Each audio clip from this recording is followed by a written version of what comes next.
یہ درخت ان دو ٹیلوں کے درمیان ہوگا۔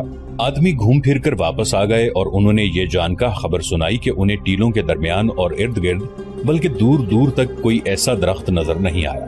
رافع بن عمیرہ نے کہا، سمجھ لو کہ ہم سب مر گئے۔ اس نے کچھ سوچ کر اور قدرے جھنجلا کر کہا، ایک بار پھر جاؤ، درخت مل جائے گا، ریت کے اندر ڈھونڈو۔ آدمی پھر گئے، برچیاں اور تلواریں ریت میں مار مار کر مطلوبہ درخت کھوجنے لگے۔ ایک جگہ انہیں ریت کی ڈھیری نظر آئی، ریت ہٹائی تو وہاں درخت کا ٹنڈ منڈسا تنا ظاہر ہوا۔ یہ خاردار تھا، اکھاڑ دو اس درخت کو، رافع نے کہا، اور اس جگہ سے زمین کھودو۔ زمین اتنی زیادہ نہیں کھودی گئی تھی لیکن پانی امٹ پڑا اور ندی کی طرح بہنے لگا۔ اس گڑھے کو کھود کھود کر کھلا کرتے چلے گئے حتیٰ کہ یہ ایک وسیع تالاب بن گیا۔ لشکر کے مجاہدین اس پانی پر ٹوٹ پڑے۔ واقعی لکھتا ہے کہ یہ پانی اتنا زیادہ تھا کہ اتنے بڑے لشکر نے پیا، پھر اونٹوں اور گھوڑوں نے پیا، تب بھی یہ امڑتا رہا۔ مجاہدین نے مشکیزیں بھر لیے، تب انہیں خیال آیا کہ معلوم نہیں ان کے کتنے ساتھی پیچھے رہ گئے ہیں۔ اونٹ بھی تر و تازہ ہو چکے تھے اور انسان بھی۔ اپنے ساتھیوں کا خیال آتے ہی کئی مجاہدین اونٹوں پر سوار ہوئے اور واپس چلے گئے۔ وہ منظر بڑا ہولناک تھا، جگہ جگہ کوئی نہ کوئی مجاہد اور کوئی اونٹ یا گھوڑا ریت پر بے ہوش پڑا جل رہا تھا۔ مجاہدین نے ان کے منہ میں پانی ڈالا اور انہیں اپنے ساتھ لے آئے۔ بعض مجاہدین شہید ہو چکے تھے، انہیں ان کے ساتھیوں نے وہیں دفن کر دیا۔ ابن عمیرہ خالد رضی اللہ عنہ نے رافع بن عمیرہ کو گلے سے لگا کر کہا، تو نے لشکر کو بچا لیا ہے، اللہ نے بچایا ہے ابن ولید۔ رافع نے کہا، میں اس چشمے پر صرف ایک بار آیا تھا اور یہ 30 سال پہلے کا واقعہ ہے۔ میں اس وقت کم سن لڑکا تھا اور میرا باپ مجھے اپنے ساتھ لایا تھا۔ اس چشمے کو اب ریت نے چھپا لیا تھا لیکن مجھے یقین تھا کہ یہاں چشمہ موجود ہے۔ یہ اللہ کا خاص کرم ہے کہ چشمہ موجود تھا۔ ان مجاہدین کی مہم اس سفر پر ختم نہیں ہو گئی تھی، یہ تو آزمائش کی ایک کڑی تھی جس میں سے وہ گزر آئے تھے۔ ان کا اصل امتحان ابھی باقی تھا۔ شام کی سرحد تک پہنچنے کے لیے ابھی 2 منزلیں باقی تھیں لیکن وہ کٹھن نہیں تھیں۔ اصل مشکل یہ تھی کہ رومی ان کے مقابلے کے لیے اور انہیں شام کی سرحدوں سے دور ہی ختم کرنے کے لیے اتنی زیادہ فوج اکٹھی کر رہے تھے جس کے مقابلے میں مسلمانوں کی یہ نفری کوئی حیثیت ہی نہیں رکھتی تھی۔ اسلامی فوج کی نفری تو پہلے ہی کم تھی اور خالد رضی اللہ عنہ 9000 نفری کی جو کمک لے کر گئے تھے اس کے ہر فرد کو بالکل خشک اور ناقابل برداشت حد سے بھی زیادہ گرم صحرا نے 5 دنوں میں چوس لیا تھا۔ ان کے جسموں میں دمخم ختم ہو چکا تھا۔ ان میں کچھ تو شہید ہو گئے تھے اور کچھ ایسے تھے جن پر صحرا نے بہت برا اثر کیا۔ وہ 8-10 دنوں کے لیے بیکار ہو گئے تھے۔ باقی نفری کو بھی 2-3 دن آرام کی ضرورت تھی لیکن احوال و قوائف ایسے تھے کہ انہیں آرام کی مہلت نہیں مل سکتی تھی۔ دشمن بیدار اور تیار تھا اور یہ بڑا ہی طاقتور دشمن تھا۔ اس وقت کے ملک شام پر رومی حکمران تھے اور ان کی فوج اس دور کی مشہور طاقتور اور مضبوط فوج تھی۔ اس دور میں 2 ہی شاہی فوجیں مشہور تھیں، ایک فارس کی فوج اور دوسری رومیوں کی۔ دور دور تک ان دونوں فوجوں کی دھاک بیٹھی ہوئی تھی۔ نفری زیادہ ہونے کے علاوہ ان کے ہتھیار برتر تھے۔ روم کی فوجوں کے متعلق تاریخ نویسوں نے لکھا ہے کہ جس راستے سے گزرتی تھی اس راستے کی بستیاں خالی ہو جاتی تھی۔ فارس کی جنگی طاقت کو تو مسلمانوں نے بڑی تھوڑی نفری سے ختم کر دیا تھا اور عراق کے بے شمار علاقے پر قبضہ کر لیا تھا۔ اب مسلمان دوسری بڑی جنگی طاقت کو للکار رہے تھے۔ رومی اکیلے نہیں تھے، ان کا اتحادی غسان کا بڑا ہی طاقتور قبیلہ تھا۔ رومی جب ان علاقوں میں آئے تو غسان واحد قبیلہ تھا جس نے رومیوں کا مقابلہ کیا تھا۔ یہ مقابلہ چند دنوں یا مہینوں پر ختم نہیں ہو گیا تھا بلکہ غسانی بڑی لمبی مدت تک لڑتے رہے تھے۔ رومیوں نے شام کے وسیع علاقے پر قبضہ کر لیا تو بھی غسانی لڑتے رہے۔ وہ رومی فوج کی سرحدی چوکیوں پر شب خون مارتے رہتے اور کبھی رومیوں کے مقبوضہ علاقے میں دور اندر جا کر بھی حملے کرتے رہتے۔ غسانی اور رومیوں کی یہ جنگ نسل در نسل چلتی رہی۔ آخر رومیوں کو تسلیم کرنا پڑا کہ غسانی ایک قبیلہ نہیں قوم ہیں اور انہیں تہ تیغ نہیں کیا جا سکتا۔ چنانچہ رومیوں نے غسانیوں کی الگ قومی حیثیت تسلیم کر لی اور انہیں شام کا کچھ علاقہ دے کر انہیں اس طرح کی خود مختاری دے دی کہ ان کا اپنا بادشاہ ہوگا اور وہ کسی حد تک روم کے بادشاہ کے ماتحت ہوگا۔ یہ بڑا پرانا واقعہ ہے۔ وقت گزرنے کے ساتھ غسانی قبیلہ ایسی صورت اختیار کر گیا کہ اس کے شاہی خاندان کو روم کا شاہی خاندان سمجھا جانے لگا۔ آج کے اردن اور جنوبی شام پر غسانیوں کی حکمرانی تھی۔ یہ بھی رومیوں کی طرح ایک بادشاہی تھی جس کی فوج منظم اور طاقتور تھی اور اسے ہتھیاروں کے معاملے میں بھی برتری حاصل تھی۔ اس بادشاہی کا پایہ تخت بصرہ تھا۔ مسلمان رومیوں اور غسانیوں کو للکار کر بہت بڑا خطرہ مول لے رہے تھے۔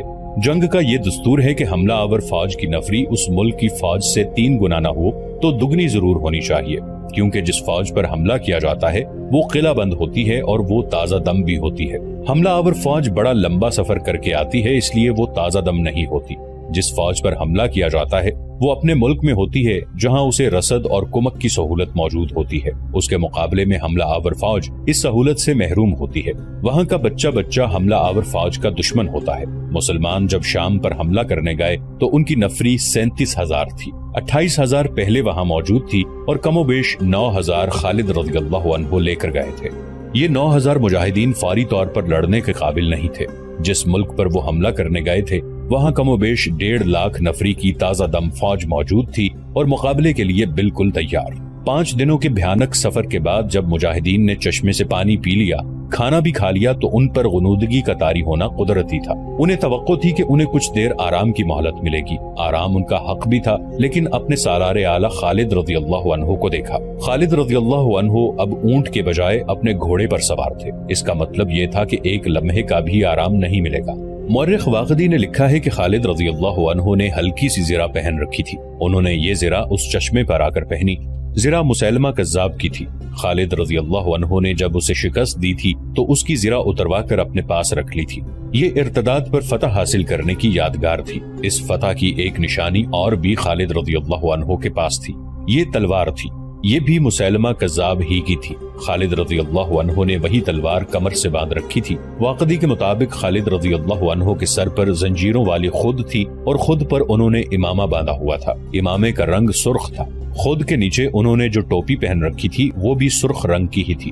خالد رضی اللہ عنہ کے ہاتھ میں سیاہ اور سفید رنگ کا پرچم تھا، جو صرف اس لیے مقدس نہیں تھا کہ یہ قومی پرچم تھا، بلکہ اس لیے یہ پرچم ہر لڑائی میں رسول کریم صلی اللہ علیہ وآلہ وسلم اپنے ساتھ رکھتے تھے، اور جب آپ صلی اللہ علیہ وآلہ وسلم نے خالد رضی اللہ عنہ کو سیف اللہ یعنی اللہ کی تلوار کا لقب عطا فرمایا تو اس کے ساتھ انہیں یہ پرچم بھی دیا۔ اس پرچم کا نام عقاب تھا۔ 9,000 مجاہدین میں جہاں صحابہ کرام رضی اللہ عنہم بھی تھے، وہاں خالد رضی اللہ عنہ کے اپنے فرزند عبد الرحمن بھی تھے، جن کی عمر 18 سال تھی، اور ان میں امیر المؤمنین ابو بکر رضی اللہ عنہ کے نوجوان فرزند بھی تھے، ان کا نام بھی عبد الرحمن ہی تھا۔ مجاہدین کھا پی کر ادھر ادھر بیٹھ گئے۔ انہوں نے اپنے سالار اعلیٰ کو گھوڑے پر سوار اپنے درمیان گھومتے پھرتے دیکھا تو سب اٹھ کھڑے ہوئے۔ خالد رضی اللہ عنہ نے زبان سے کچھ بھی نہ کہا، وہ ہر ایک کی طرف دیکھتے اور مسکراتے تھے۔ ان کی خود اور زرہ دیکھ کر اور ان کے ہاتھ میں رسول اللہ صلی اللہ علیہ وآلہ وسلم کا پرچم دیکھ کر مجاہدین سمجھ گئے کہ ان کے سالار اعلیٰ چلنے کو تیار ہیں۔ تمام مجاہدین کسی حکم کے بغیر اٹھ کھڑے ہوئے اور اپنے اونٹوں کی بجائے گھوڑوں پر سوار ہو گئے۔ وہ جان گئے کہ اللہ کی شمشیر تھوڑی دیر کے لیے بھی نیام میں نہیں جائے گی۔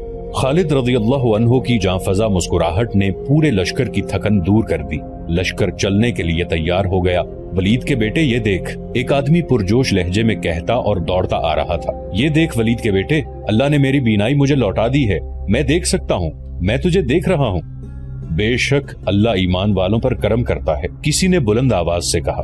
اللہ رحیم و کریم ہے، کسی اور نے نعرہ لگایا۔ یہ تھا رافع بن عمیرہ جس نے اس لشکر کی رہنمائی اس خطرناک صحرا میں کی تھی۔ وہ آشوب چشم کا مریض تھا، ریت کی چمک اور تپش سے اس کی بینائی ختم ہو گئی تھی، لیکن جسم میں چشمے کا پانی گیا اور آنکھوں میں پانی کے چھینٹے پڑے تو رافع کی بینائی واپس آ گئی۔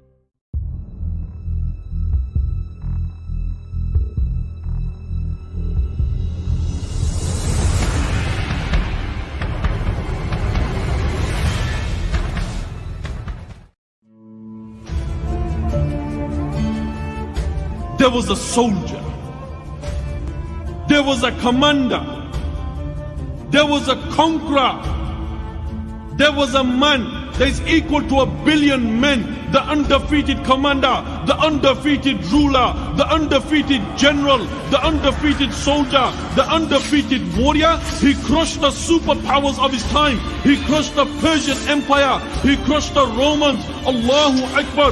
He conquered Iraq. He conquered Iran. He conquered Armenia. He conquered Jordan. He conquered Syria. He became the conqueror of Sham. He became the conqueror of Sham. He was known for his plan of attack. He was known for his